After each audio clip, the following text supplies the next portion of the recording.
항상 이제 비즈니스의 오류 중에 하나가 현재 내 수준에서 이 사람을 대처할 비용적 관점으로 보느냐. 결국 비용 효율 분석을 해야 되는데 흔히 맞습니다. 우리가 이제 ROI라고 그러잖아요. 네. 리턴 온 인베스트먼트를 해야 되는데 네. 보통 이제 대표님이 고객사들한테 설명을 해 주실 때는 예. 어떤 관점의 ROI를 가지고 설명을 해 주세요? 예, 굉장히 좋은 질문인데, 저는 이 부분에서 좀 정답이 있는 문제라고 생각하는데, 제가 객관적으로 보여드리는 게 아직 저희도 좀 데이터가 부족한 면이 있습니다. 일단은 기본적으로 저희가 이제 수동으로 다 체크를 합니다. 어떤 네. ROI가 나오는지. 근데 모든 매장에서 그걸 하기가 좀 어려운 면이 있잖아요. 그렇죠. 그리고 이제 또 그 매출이나 이런 거하고도 연관을 지어야 되는데, 또 그 부분은 또 네. 이제 사장님들이 잘 공개를 안 해주세요. 저희가 이제 성공적으로 납품한 로봇들이 대체적으로 보면은 한 100회 이상씩 하루에 딜리버리를 네. 하는데, 이제 이거 1대1은 아니지만 이 정도가 한 사람이 했을 때 얼마 정도 하면 되겠구나라는 게 이제 감이 오니까 이제 가장 잘 되는 데들은 300번 이상 딜리버리를 하거든요. 근데 그거를 다 이제 알바랑 이런 걸로 생각을 해보면은 제 값을 하고 있는 거죠.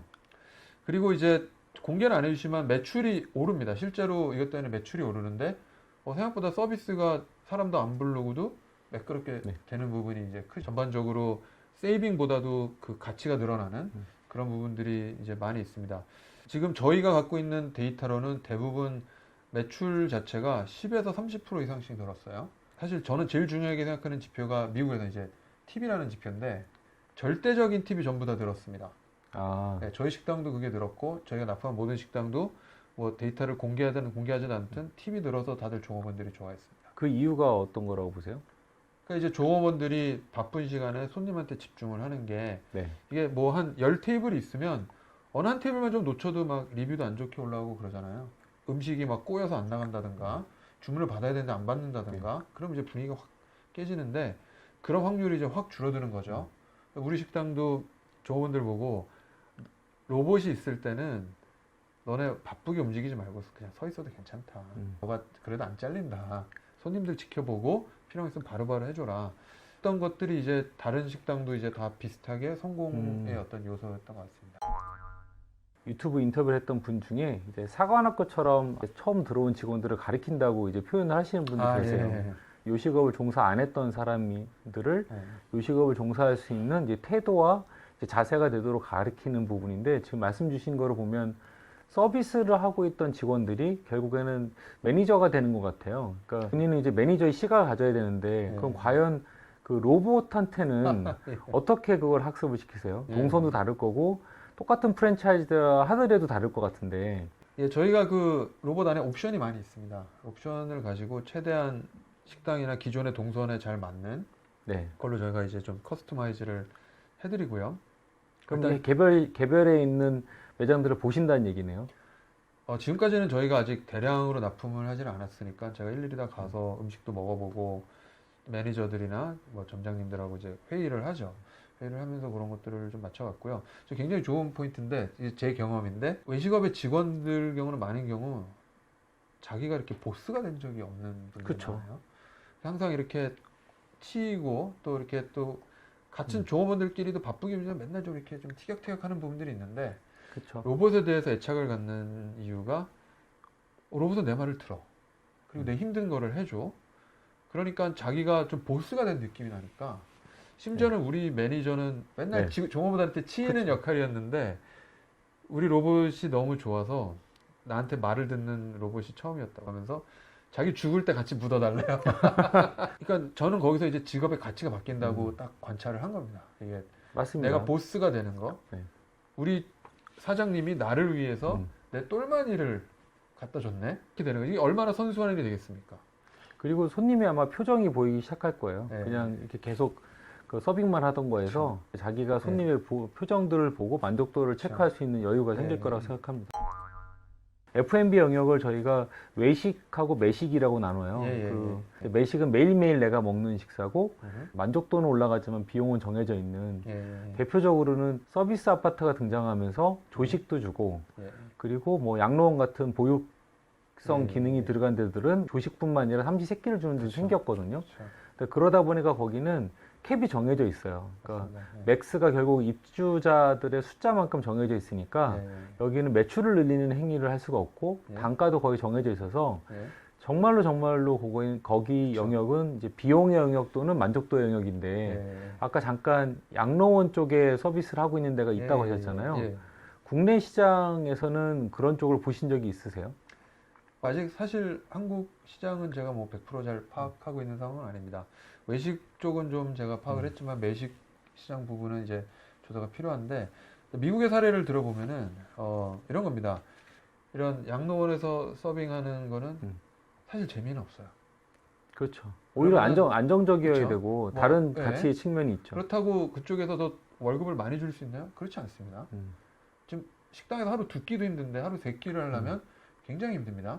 일자리를 채우는 것 자체가 제가 생각하기 때는 외식보다 좀 더 어려운 것 같아요. 더 네. 많은 인력이 필요한데 계속 사람들이 관두고 그리고 또 사람들이 이렇게 보람을 못 느껴요. 그러니까 이제 어떤 이렇게 하이 퀄리티 서빙하는 그런 인력 풀보다는 자꾸 이제 턴오버가 많은 것들이 이제 문제가 되는 거죠. 네. 그리고 이제 로봇이 ROI를 가져오기가 더 쉬운 게 하루 3번씩 서빙을 해야 되니까 하루 2번 하는 외식당보다도 훨씬 더 쉽죠.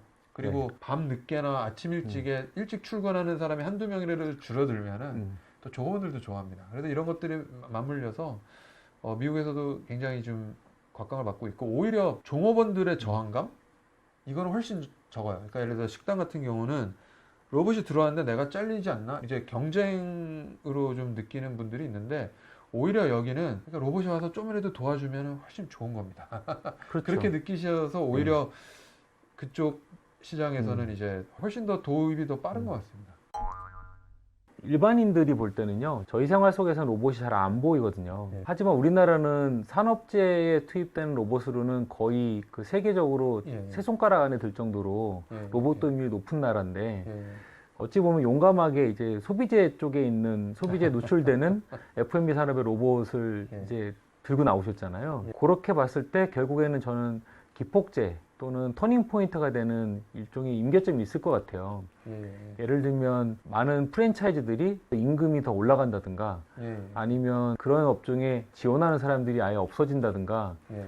아니면 그게 다 맞물려서 예. 결국 로봇의 단가도 내려가고 이게 딱 되는 때가 있을 거라고 보는데 투자자들한테 그런 비전을 주셨을 것 같거든요. 어느 정도면 우리가 볼 때는 로봇이 그래도 눈에 띄게 많이 도입되는 시점이나 때가 올 거다. 뭐 그렇게 보시는 예. 때가 있으세요? 이미 저희가 지금 선주문량이 10,000대가 넘었고요. 저희한테 지금 제일 병목은 대량 양산 체제로 아직 넘어가질 네, 못한 네. 게 제일 크거든요. 제 생각에는 굉장히 금방 또 바뀔 것 같아요. 의외로 빨리 될 수도 있을 것 같다라는 생각이 들고 그러려면 이제 저희 제품이 더 완숙해지는 단계까지 이제 가야 되는데 지금도 이제 충분히 실제 환경에서 쓸 만큼은 이제 발전했다고 들고요. 우리 직원의 도움 없이 그냥 네. 로봇만 배송을 했을 때 어, 마치 로봇 청소기 설치하듯이 네, 딱 네. 박스 열어서 그 다음에 내가 원하는 대로 딱 세팅할 수 있을 만큼 쉬워져야 되는데 아직 거기까지는 못 갔습니다. 그래서 저희가 열심히 지금 준비를 하고 있고요. 근데 지금 말씀하신 것처럼 많은 경우 이제 이미 기술은 돼 있어요. 근데 문제는 이 로봇으로 상품을 만들어 본 데가 많이 없어요. 그렇죠. 또 실제 환경에서 보면은 굉장히 예기치 않은 부분들이 많거든요. 약간 그 공장 쪽이나 산업용 로봇하고는 조금 구분을 달리하는 게 맞는 것 같습니다. 그 공장은 어느 정도 내가 환경을 셋업을 할 수가 있는데 외식은 종업원들 컨트롤이 어려운데 손님의 동선에 이거 진짜 컨트롤이 어렵잖아요. 그럼 이제 어떤 일들이 생기냐면 이 자율주행을 해야 되는데 안전하게 하려면 무조건 멈춰야 됩니다. 그럼 효율이 그쵸. 떨어집니다.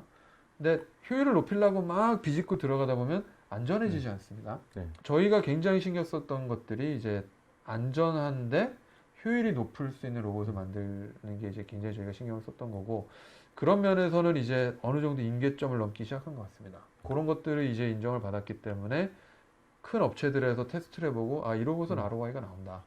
그렇게 그리고 이제 실 환경에서 쓸 만큼 안전하다. 그런 이제 좀 평가를 받기 시작한 것 같습니다. 지금은 서빙 로봇을 하시잖아요. 예. 사실 이제 사람의 영역도 이렇게 구별되는 영역들이 있거든요. 예. 손님을 맞이하고 서비스하는 영역도 있지만 뭐 어떤 부분에는 계산을 하고 관리를 하는 영역도 있고 주방 안의 영역도 있잖아요. 그럼 서빙 로봇 다음에 또 다른 버전의 다른 로봇도 혹시 구상하는 게 있으세요? 하고 싶은 거는 굉장히 많고요. 근데 저는 이렇게 생각합니다. 그 자동차를 만들 수 있는 사람들이 지게차도 만들 수 있고 네. 탱크도 만들 수 있잖아요. 근데 지금 보면 다 다른 회사들이 하고 있습니다. 비용으로 따져 보니까 로봇을 한 종류 외식업에 특화된 로봇을 만드는데 그걸 가지고 창고에 특화된 로봇을 만드는 게 이게 같은 기술이라도 다르겠죠. 비용 투자가 어마어마하게 들어갑니다. 네. 저희는 현재까지는 일단은 뭐 아이디어도 많고 하고 싶은 게 많지만 저희는 외식업에서 시작을 했고 우리 로봇은 식당에서 탄생을 했습니다.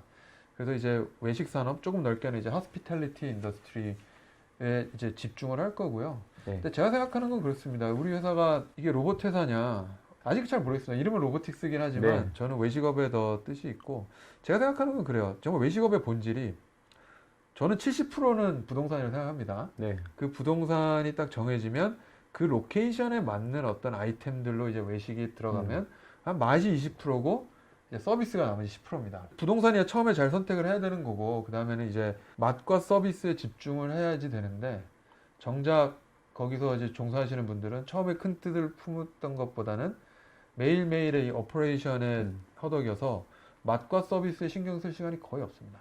네. 제가 하고 싶은 거는 좀 쉽게 운영할 수 있는 이런 기술들을 개발을 해서 정말 이분들이 맛과 서비스에 대부분의 시간을 쓸 수 있게 우리 제품의 도움으로 더 혁신적인 식당과 맛과 이런 네. 경험을 가져올 수 있는 그런 세상이 오지 않을까 저는 그렇게 보고 있습니다. 대표님 말씀해 주신 거를 들어보면 베어 로보틱스는 제가 표현하는 이제 미들웨어 솔루션이라고 그래요. 예. 그 일종의 축구에서 미드필드처럼 예. 내가 스트라이크는 안 치는데 예. 그 딱 그 앞에다 공 갖다 주는 사람이 있잖아요. 그렇죠. 그런 거를 지향하는 사람이 사실 많이 없는 것 같고 아. 그러니까 그만큼 그게 어려운 부분인데 예. 로봇이 성공의 요소는 아니지만 그분들이 필요한 게 무엇인지를 찾아내서 그 사람들이 더 잘할 수 있도록 예. 만들어주는 센터, 미드필더에 해당되는 예. 뭐 그런 역할의 포지션 같고요. 예. 실제로 돈은 그런 사람들이 제일 많이 벌더라고요. 아 그런가요? 네. 네, 오늘은 베어 로보틱스의 하정우 대표님 모시고 서빙 로봇이 보여주고 있는 F&B 시장에서의 가능성을 좀 봤는데요. 일반적으로 로봇이 주는 가능성은 이제 비용의 절감으로만 생각하시는 분들이 있습니다. 반대로 그렇다 보니까 이제 F&B 산업에 종사하고 있는 분들이 자기 일자리를 잃는다 이렇게 걱정을 하시는 분들도 계신데 앞서 들으신 인터뷰처럼 결국 로봇이 줄 수 있는 것들은 소비자가 느낄 수 있는 종합적인 만족도를 위해서 F&B 산업을 운영하는 오퍼레이터들이 가장 최고의 가치를 끌어낼 수 있도록 보조하는 역할이 아닐까. 근데 이 로봇이 결국에는 아주 최적화된 도구, 그리고 나에게 만족도를 더 많이 높여줄 수 있는 도구, 나의 수익을 더 높여줄 수 있는 도구라고 생각해 주시면 굉장히 다른 측면의 가치를 많이 발견하실 수 있을 것 같고요. 지금 당장은 어플리케이션이 많이 나오는 단계는 아니지만 저희 주변에서 이제 베어 로보틱스의 서빙 로봇이 많이 보이는 단계가 곧 임박한 것 같습니다. 여러분들도 많이 관심 가져주시고 저희 SPI 상업용 부동산 TV 구독, 좋아요 꼭 해주시기 바랍니다. 감사합니다.